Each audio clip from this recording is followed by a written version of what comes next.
Hi, welcome to the Business Class ESL Breakroom. We're a company of passionate language trainers and coaches. We're here to share ideas to improve our skills and strengthen the training community. Come in for some inspiration, leave with tips to apply to your sessions today. This morning, we're here with Business Class podcast talking shop. It's called the Business ESL Breakroom. And we got talking a week or two ago about negotiations, which can be a real challenge for us trainers, especially if you don't have the business experience. You may feel at a disadvantage. Now, I know the right way to approach that is that we are language trainers and we're there to coach them through it. They are the experts, and that is also very affirming for them, our learners, to remind them they're the experts. We're here to help them bring out the language. But I know you had some great insights. Do you have any tips for negotiating, teaching, or showing people how to get the most out of it? Well, yeah, as you said, we are not negotiators. It is not our job. Our job is to facilitate the language of negotiation. Now, the language of negotiation, you can learn it from lots of different sources. You can go on the internet, you can see some examples, you can see the different parts of negotiation. I learned negotiation through a training course I did with the multinational company called 3M that everybody probably knows, who makes Post-it notes. And when I started out, I did not know anything about negotiation. But since I've been working on negotiations probably for over 30 years, I've got a better insight now and see what they need and how to express themselves. That is so important. It's not the fact that they are perfect in the language, which they will never be, like I will never be perfect in French, but it's the fact that they're able to communicate and to give their ideas to the other people and also hide their body language as well. What do you mean by hide their body language? Because when you have a negotiation team, if you're in a group of negotiators, and imagine that the chief negotiator says something that was not planned on, and the other people in his group have a look of surprise on their face, they're actually telling the other negotiators on the other side that what the person is saying is probably not true. Interesting. So this goes much beyond the language barrier or language itself. This is super interesting. Yeah. It's really important that it's like a poker game. Mm-hmm. And people have to, I must admit, that's something that they have sometimes difficulty with, is actually hiding what they hear. For negotiations, I always ask them how they feel when they negotiate, and also the very first question I asked them is, when did they start negotiating? And they all say, well, we never negotiated. And I said, of course you did. You started when you were a child. And they say, but why? And I said, but you used to say to your parents, if I'm good, can I go to bed later? If I'm good, can I have this present? And that is first start of negotiation, except we've forgotten that. Forgotten that innocence. That's a great point. And it builds a little confidence to be able to say, oh, actually, yeah, I've been doing this my whole life. Yeah. That's fun. And I say to them, do you hear, if they've got kids, I ask them if they hear it from their kids and say, yeah, funny, yes, I do. But I never realized it was negotiating. Of course it is. Mm-hmm. So it's always from the very beginning you've been negotiating now. And that's a great way to bring in the if questions and the conditionals as well, to bring it home as more real to their everyday. People get intimidated by those as well, which are linked to negotiating. Yeah. So basically what I do afterwards, I ask people to give me the breakdown of negotiation, and they always say, but we just negotiate. And I said, but you don't just negotiate. You walk in to a negotiation with your hands the same length. You don't walk into negotiation with nothing to talk about. And most of the people have already done negotiating in their own language, whether it be French, German, Spanish, whatever. So I asked them what are the different parts of negotiation, or what we call in the technical language, the stages of a negotiation. And I give them tips. I don't let them do it without tips. So basically, if you look at any book or anything on the internet and any other training, there are actually 4 stages of a negotiation. Okay. Do you lay out the 4 stages with them, or I make them find them. Excellent. I make them find them. I never give anything freely. Brilliant. Which is like a negotiation. And how do you put that to them? Well, for example, the first stage of a negotiation, I say, okay, well, when you have a negotiation, what do you do? And they say, well, eventually they'll come and say, well, we talk about it before. And I said, well, what do you call that, that part of a negotiation? And they said, but it's not important. I said, it is quite important. And I asked them to say, what are you doing? He said, we're preparing. I said, exactly. And that's the first part of negotiation, preparation. Mm-hmm.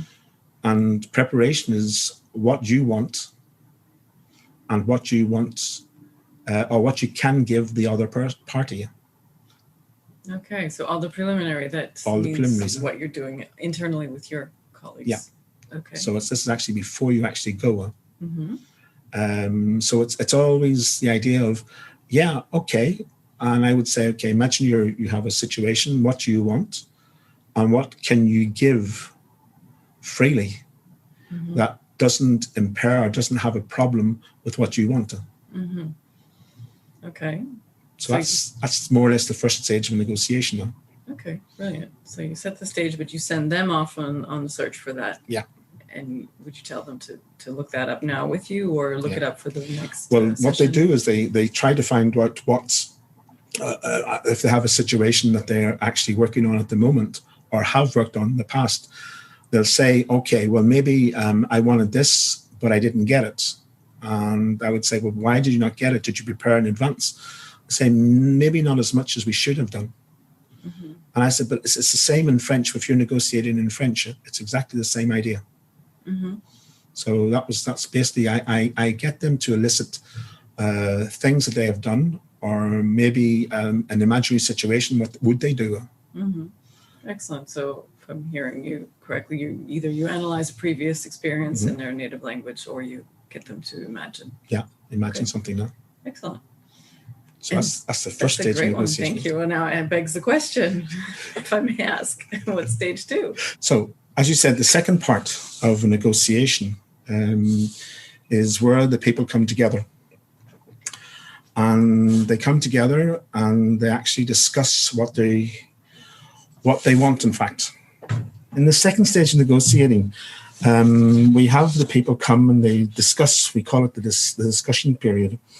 And in the discussion part, the people will meet face to face, and they will state what they want, what they really want in the negotiation, or what they want to get, what result they want. So some problem here is that, people state their what they want, but then we have to watch this idea for the signals, the body language here, because there we're actually with the competitors now, because you have to think of them as competitors, because they want one thing and you want one thing. And you can think of the good old Brexit debate. They want, but you have to watch what the signals are as well. So they talk. They don't do anything about changing what they say. They just state exactly what they want. Okay. And that's really part 2. Part 2 is when you're there with them at the very beginning, after the social chit chat at the beginning. Okay. And then you go into the actual negotiation part. Okay. Okay. So the third part, move on to the third part. The third part is that you propose things. You propose what you want and they propose what they want. Now, the problem is with proposals, sometimes people do not realize that they have to have a realistic offer.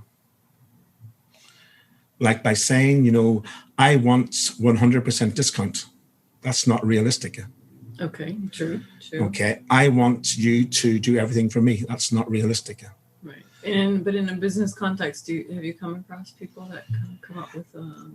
It depends on the negotiation, because sometimes we talk about a hard negotiation, and people demand things that could be too irrealistic. Okay, and the people will just say, well, no, we can't do that, and it could lead to an end of a negotiation. Yeah, that makes me think of the big players in business, like the Walmarts of the world, who, because of just the nature of their size, have forced businesses to comply with their demands that are excessive, possibly. Yeah. But they've done things that have been excessive, but they've actually probably done what a lot of people do as well in this part of a negotiation, is that they're prepared to move.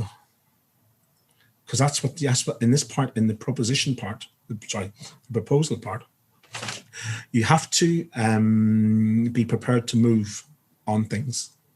Meaning prepared to accept, reject, to make a decision. Exactly. Yeah. Okay. And where this part comes in, we talk about the conditional.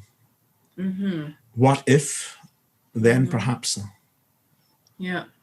Okay. If you give us this, we could give you this. Okay. So this part is the proposal part is really the part where you have to think about the conditional. And I personally find this extremely important, that they realize that what they say could mean two different things if they, what we call, mix the conditionals. Now we're getting into some complex training, because you need a certain level of English to even get your head around mixed conditional. Yeah. Most people are kind of clinging desperately to the latter they've learned. Yeah. And I can give you a simple example. One person in a negotiation said, well, if you give me $2 million, I could invest it in the company. And I said, well, okay. As I was I was in the room, I said, well, actually, no, I'm not going to give you the $2 million. And the person was quite surprised at my reaction. And I said, yeah. Well, so when we broke up and we talked about the conditional and the mixing of the conditional, I said, you said you could, if you give me the money, I could do something. I could invest it, but you could also buy a car. You could also go on a holiday. So I don't have anything firm. Yeah, you didn't say I will. No, and so therefore, I wanted to show you that in a negotiation, a simple mistake like that could end a negotiation. And the person actually realized, said, yeah, I didn't realize I was doing that. And he said, yeah, it can be a problem. So you have to be extremely important. That's why I'm sort of insisting on the fact here that this part is probably one of the most important parts of the negotiation. And in terms of language, to make sure the modals are clear. Yeah. That people get the meaning of what does could actually mean. Yeah. And also, people might react differently. And if people react in body language differently, maybe you will think that you have made a mistake, or you have lost a negotiation, and it will destabilize you as well. That's a really interesting point you bring up about being sure you address body language in your training. I mean, that is well beyond language, but it is another form of language. Yeah. It's like practically in all types of language learning. If you use body language that doesn't correspond to what your face is doing or what your hands are doing, it can insult people. Right. And it could be the make or break of a negotiation. Yeah. It's fascinating, and also you need some awareness of the culture you're dealing with. Exactly. And their body language traditionally.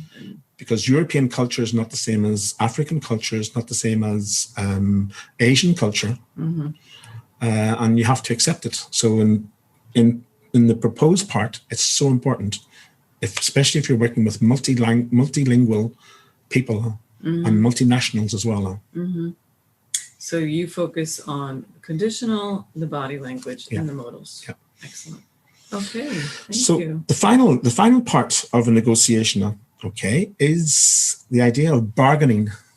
Now it gets fun. Okay. And the bargaining is a little bit, people say it's the same as proposing. Yes and no. You propose, but you're doing a trade, you're doing an exchange here. Because this is where you kind of shave down the offer. Into... And if you remember, I said, you have to be prepared to move. So when you're prepared to move, that comes in really into the bargaining part as well. Okay. You give, you take. Okay. You trade what is cheap for you to trade. Yeah. Okay. But maybe valuable for the other person. Yeah. Okay. And I can give you a simple example of this, and people, just to show you what it means. Okay, imagine my car is broken down, and my neighbor works beside where I work, and I have a really important English session to do, and we live in a place where Uber is just impossible to get, and there's no trains, anything. So I said to my neighbor, so okay, I can do a bargaining here. If you take me into work today, I'll give you 2 hours of English free. Okay, for me, English is free because it's my language, so I'm so used to doing it. I don't have to basically prepare for something like this. But it's really important for me to get into work. So it's important for me, okay, to get into work. But the idea of doing the English session is cheap. It's not expensive. Even 2 hours, you're very generous with your English session. But imagine that this is something that I really need to get into. Okay, so it's cheap for me, but it's valuable for him because he would like to do something specific in English. Yeah. And you here we say, never give anything away for free. Always exchange, and have this idea of exchanging. And this is what you impart with when you're doing your session with negotiating, or how do you? Those are actually the 4 parts of negotiation that are actually similar in French. Yeah. Because I have had people who have said, we have done this type of thing in French as well. Okay. And the same idea. And some people say, great, it's a refresher. Yeah. Okay. But all through this part of the session, there has been a lot of vocabulary done on different things like agreeing, disagreeing, expressing surprise, expressing regret as well sometimes, and what was being done. And basically there's a lot of things here, but there's also an important part before the negotiation that we haven't talked about. Before the preparation? Before the negotiation itself, before the meeting. Okay. And that is the social part, where you meet the people for the first time. Okay. You do a social chit-chat. You enter a room, for example, when you're meeting people, what we say, standing straight to show confidence. Because you're portraying your company to somebody else. Right. Also, when we are allowed to shake hands as well, it's something really important, is that your right hand is free. It hasn't got papers in it, so you can put out your hand to shake hands. Or if it's in an Asian country where you have to bow, you bow respectively to the people. All of these type of things are so important, is the things you do before the meeting, before the actual meeting itself. It's after the preparation, but you're in front of the people in the company. I think this is brilliant because even if it's not technically language-based, it puts this in a framework for the learner, gets them in the right frame of mind, and opens the door to the cultural discussion of how we do things in an Anglophone world and how they do it in their culture. And it is very rich, and I think any trainer listening would be very grateful to have these suggestions. So it's much more than going in and doing conditionals with someone. If negotiations is on the table for you, you're giving them an entire framework. Well, we have to remember that quite a lot of the people who do negotiations in English are people, I'm not saying everybody, but there are people who have a good enough level to negotiate. And they're not necessarily beginners. Though it does sometimes you do have low level students who have to negotiate something. and I would give them really simple expressions to use. Okay. But something really important in negotiation, and it's important in all languages, but really important in negotiation, is listen. Mm-hmm. Listen to what is said and not what you want to hear. And how do you propose that when you're there to be their language trainer and they're expecting from you coaching on how to say this, how to say that, and you come along and say, "Are you listening?" How do you approach that? Well, it's quite simple. You can say a sentence, and maybe 2 or 3 sentences later, ask what I said 5 minutes ago. Mm-hmm. Or what I sometimes do with people is I always ask them, have you listened to the news today? Mm-hmm. Or I might put on an excerpt from BBC News or Sky News, CNN News, whatever, and play it. And I just say, just listen to this, and then get them maybe 2 or 3 minutes later to say what they heard. Mm-hmm. And sometimes they'll say, oh, I didn't hear anything. And it's quite common because they don't listen, because they want to think they have listened to the subject, but sometimes they don't listen to it at all.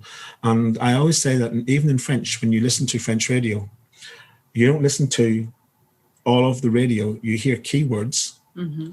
and in the keywords you can fill in quite often what you've heard. Okay. So you position this as a kind of practice for them. Yeah, because no matter what, you can always go back and say, "Would you remember what I said a few minutes ago?" Or if somebody has said something in the session, you can say, "Okay, can you remember what he said? Can you relate it back to me?" Mm-hmm. These are exercises we used to do, or I've been doing since I started out in doing anything in the way of training in English. Mm-hmm. Because I had mentors who used to do it. It was quite a common exercise that we used to do. What did he say? Mm-hmm. So it's the same thing, listening. And in the context of negotiating, you want to be sure that they've heard what someone's really saying. Yeah. Or are you talking about listening between the lines or interpreting? Hearing what the person is saying.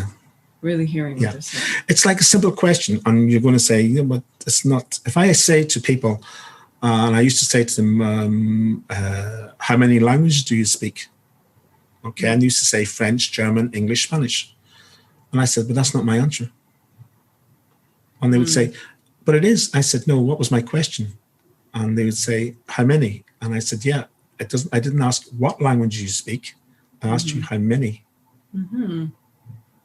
Yeah. It's simple. You're going to say it's being picky. Yeah. But if there's something in a negotiation and the person answers something completely different, the person who asked the question will sort of say, well, what did he answer? Right. Okay. Interesting. So questioning is important as well in negotiation. Surely. So before we wrap up, do you have any memorable moments or something that was really surprising that came out of a negotiating session with learners that has remained in your memory? Well, I think that in the negotiations, some of the negotiation sessions I've been doing is the surprise of the participants when they actually get the negotiation role play well done. But there's also a lot of frustration sometimes when the negotiation doesn't go as planned. Mm-hmm. And they leave the negotiation in a very, very, very frustrated way. They leave the session with you frustrated. Yeah, because the role play, they haven't managed to get a negotiation. But I always say to them, in real life, that's what happens.